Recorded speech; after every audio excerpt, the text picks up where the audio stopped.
Welcome to Chai with Molly, a show where we celebrate diversity the Canadian way. I'm your host Molly, and I have been looking so much forward to seeing you this week. We have an amazing show in store for you, so stay with us. Canada is about to sign a free trade agreement with India. It should be happening anytime. Once it is finalized, it is going to open all kinds of opportunities. Today, we are here at Indo-Canadian Chamber of Commerce head office to talk to the president of ICCC, Mr. Dharma P. Jain, and he's going to tell us what this agreement will entail. Welcome to our show, Mr. Thanks, Jain. Molly. Thanks for inviting me. Yes, so before we get into the free trade agreement, give us a little bit of a sense of what ICCC is. Well, very good question, Molly. Basically, ICCC, as the name stands for Indo-Canadian Chamber of Commerce. It's the oldest Indo-Canadian diaspora organization. It was established in 1976.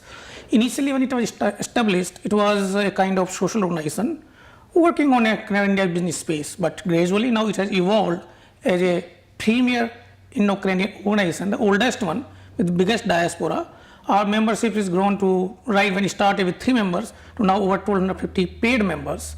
And ICCC has been working in Indian-Canada business space, connecting Indo-Canadian businesses, Indo-Canadians with India, Canadians, not the Indo-Canadian, the Canadian mainstream businesses with India, at the same time.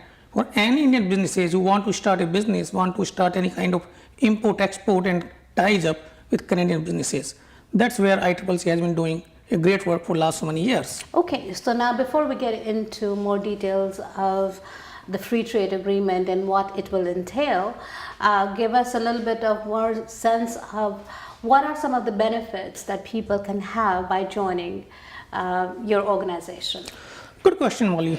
Actually, as I told you, well, ICCC basically it's working for the Indo-Canadian business space.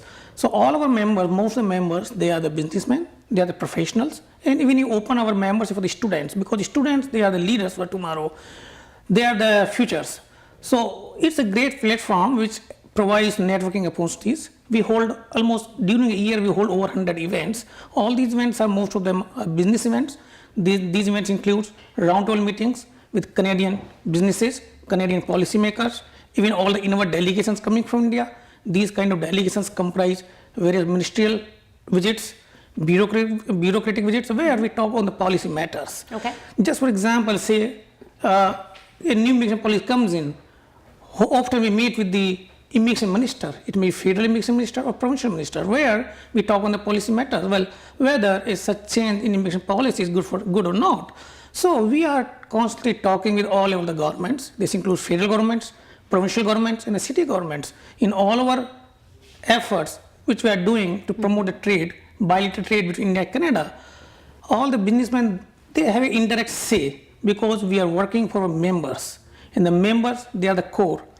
Whatever we do, that's in the direction to promote bilateral trade, and all our efforts are resulting a robust ties between Indo and Canadian trade. Wonderful. Now, I know that the membership is not limited or confined to only Indo-Canadians. There are a lot of other people from other backgrounds or regular Canadians who can also join this, right? That's true. Well, the name itself is Indo-Canadian Chamber of Commerce, but our membership is free. Membership open to anyone. You need not to be a Canadian. You need not to be Indian or Indo-Canadians. We have members from all sectors, and even it's open to anywhere, non-resident members. Even someone sitting in India or China, they are our members. We have members right from Quebec. We have members sitting in India. We have members from China, because ultimately we are talking the business. It's the business. Mm-hmm. Well, why? Sometimes the question comes, why we have a name Indo-Canada Chamber of Commerce? Why we don't have Canada-India Chamber of Commerce? Mm-hmm. I believe when it was formed in 1976, it was the first wave of professional immigrants. They have more fraternity towards their motherland. That's right. They were the ones who were struggling. So obviously their affinity initially went towards India. But still, we are working in Indo-Canadian business space. We all are Canadians, and Canadian interests are top priority. Absolutely. Now, let's talk a little bit about free trade. I know Bank of Montreal had conducted a study a few years ago, and the study told us that 40% of people who want to do business outside of Canada would like to go to India. That's a huge percentage. Yeah. Right? A big percentage of people. But they are not going there, right? Because there are all kinds of, apprehensions people have or businesses may have, especially if they happen to be small to medium-sized businesses. If you are a major corporation, let's say like Xerox or something like that, no issues because you're so big.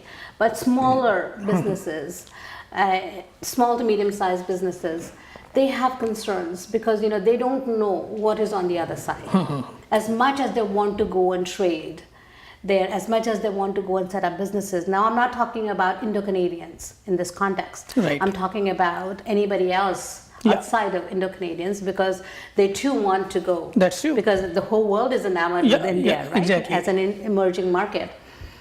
So, what role does ICCC play in this context, or can play, or is willing to play? Well, Molly, question is very good and valid, particularly when we not talk about the Indo-Canadians, but all others. Well, no doubt, India is an emerging economy, the world's largest democracy, and in terms of GDP, it's the fourth. And everyone looking towards India, I want to start a trade with India. But being a small and medium enterprise, that's a challenge, as you told rightly. Well, if it's like a Xerox or the big corporate, they don't have those kind of challenges. Exactly. Although they have those kind of challenges, but they have the money, they have their setup, they have the infrastructure, they can come over those challenges. But for the small and medium enterprises, what happens? The first thing I would advise all Canadians, that includes Indo-Canadians obviously, those who are looking for any kind of business opportunity in India, let's connect with ICCC.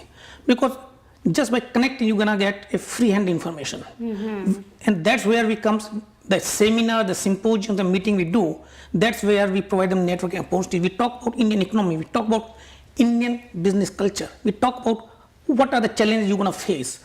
So my advice to all non-Indo-Canadians who want to start a business in India or who are looking for any kind of business opportunities, first, let's become a member or connect with ICCC. We can advise them what kind of business atmosphere is available, what kind of economies, what kind of political scenario is there. Second thing, my advice is to them, well, visit to India at least once or twice because you are going to invest millions of dollars. You must know the first-hand information. Suppose someone wants to start an engineering unit in India, they must know what kind of automobile sector is there, what is the demand, where are the raw material suppliers, where are the customers, what are the tax policies, what kind of, if they want to start a unit, whether it's going to be a lease unit, so where you want to set up your unit. So let's talk about... And chamber can play a very important role advising them of the roles. Yes, absolutely. Because I know the government of Canada is very keen on having this relationship. They have set up 6 to 8? Eight trade commissions, Yes, trade commission in officers, India. Yeah. And but I think that if they can meet somebody here, local, it would make things a lot more That's true. easier, isn't it? Yeah, that's a really good question, and you answer yourself. Yes. Well, going to India and then meeting people with over there, it's a costly affair, and everyone doesn't have those kind of resources to go over there. So that's, as I told you, chamber is the first point which can connect.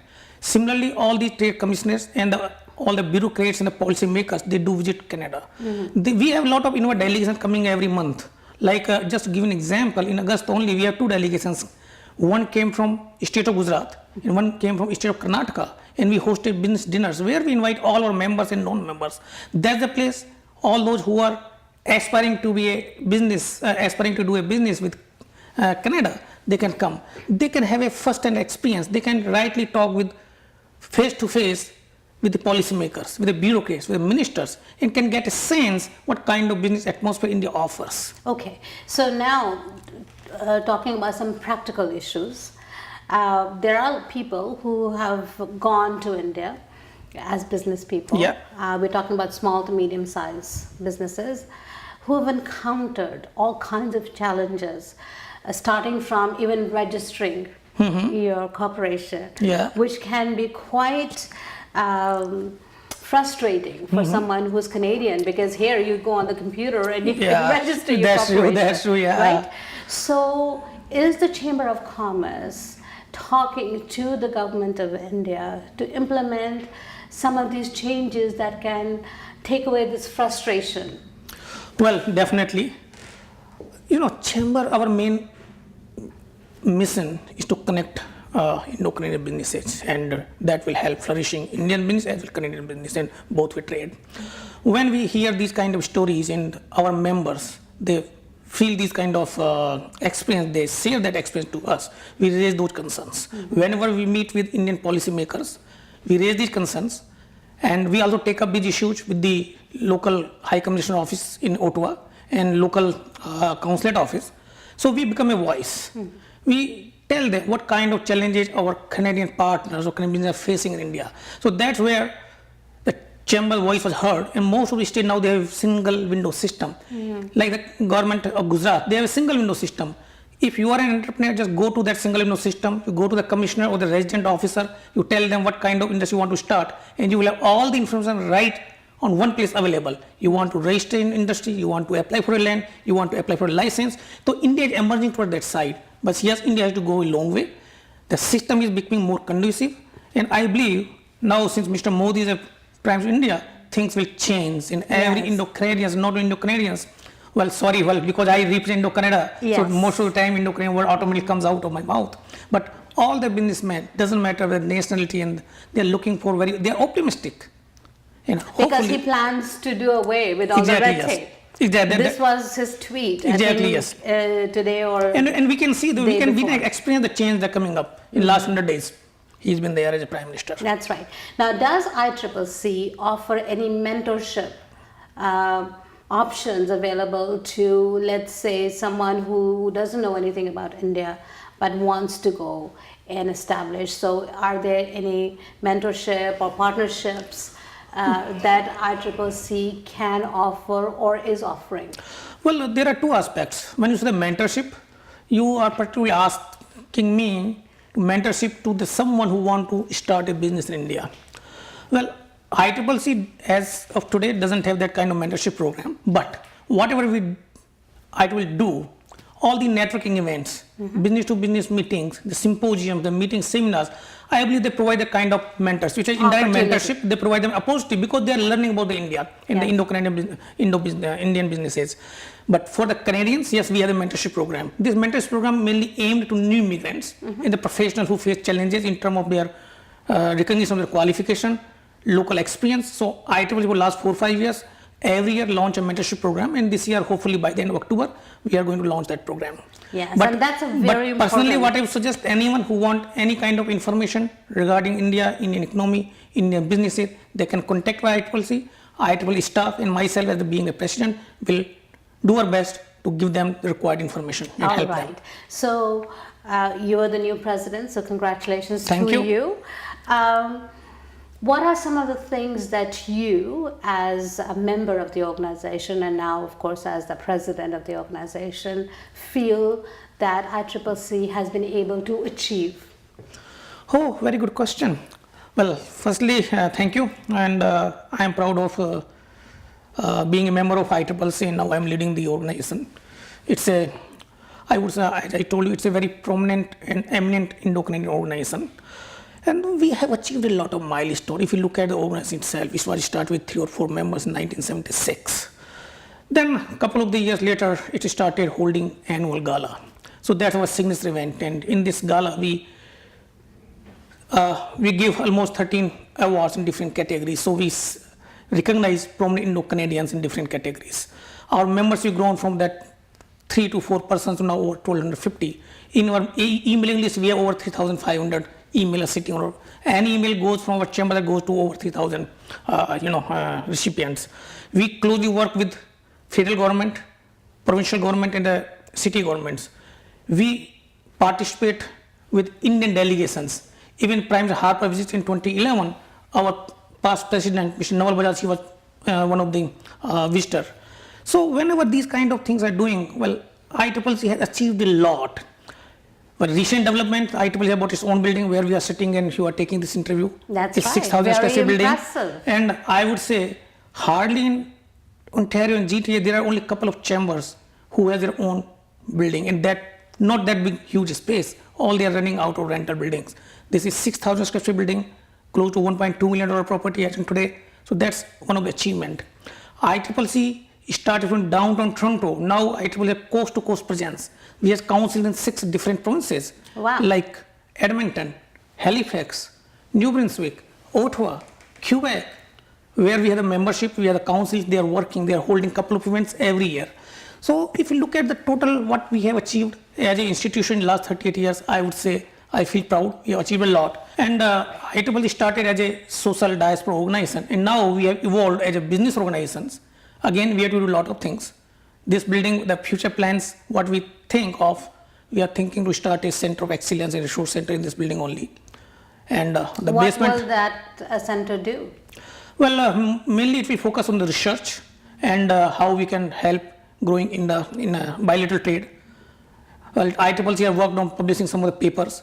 Still, we are working on a project that's unlocking full potential between India and Canada trade. So hopefully in November we are publishing that report. Besides that, IEEE is a mining committee where we have hold so many roundtables. So IEEE is doing some of that research work. I think the greatest achievement from my point of view is that ICCC has been able to build that very vital and important bridge between two nations. That's right. True.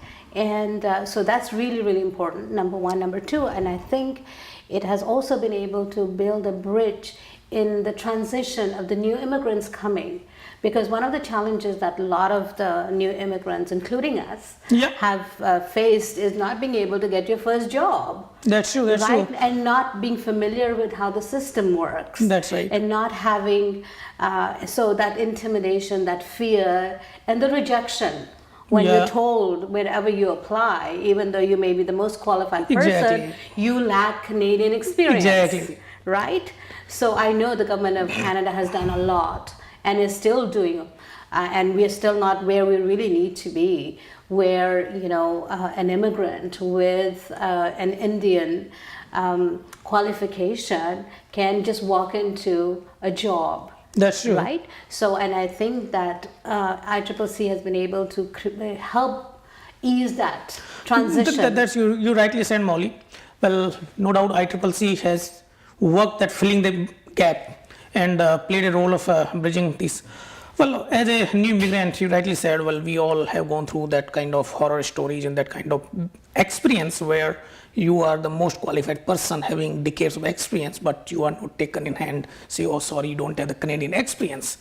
And where that IEEE plays a very important role through our mentorship programs, through the networking, where new immigrants comes in, newly qualified professionals comes in, they have a hand-to-hand experience, they network with the right people, and the people always at a chamber level and the individual level, they help them.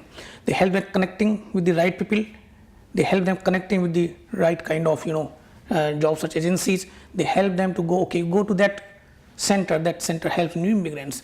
So as a new immigrant, basically you don't need any kind of help except the mentorship. Yes. You don't want someone to help financially. You want a right direction, a right path.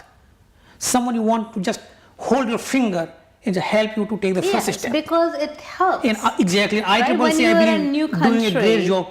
Yes. Not only to connecting the business people, but also connecting the professionals. Exactly. In IEEE, we have different committees, and the one committee is that works only in the direction, that's new immigrant committee. Then we have mentorship committee, youth committee. So what happened, the youth committee works with young entrepreneurs, young students just out of universities and colleges, or still they are studying in university colleges. So where we are trying to build future leaders. Very important. Right? So thank you for doing that. So if there are our viewers who want to get additional information on what we've been able to discuss, where can they reach you? Well, for the viewers, I would say first browse ICCC's website. That's www.iccconline.org. You can directly write to me. My email ID is president@iccconline.org. You can call ICCC's office. Number is 416-224-0090. And our website is very interactive. You will find a lot of resources available what we do, how you connect with ICCC. You can join ICCC just by going online. Fee is very reasonable, and I would say this is the lowest fees any of the trade body or Chamber of Commerce offers in GTA, or I would say in Canada itself. Our fees for the student members is only $40 a year. Okay. For the regular members, it's just $100 a year. Yes. And we hold, as I told you earlier, close to 100 plus events, and all the events are free. All right, so there you go. India is an emerging market.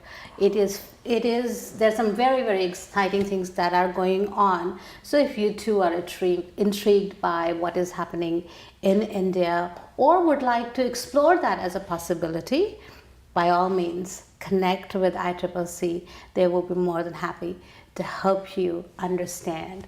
Thank you for being here. Thanks Molly, thanks for inviting me. That's all for this week. I hope to see you again, same time, same place. But before I go, I would like to remind you that to be good and kind to a stranger is a good thing.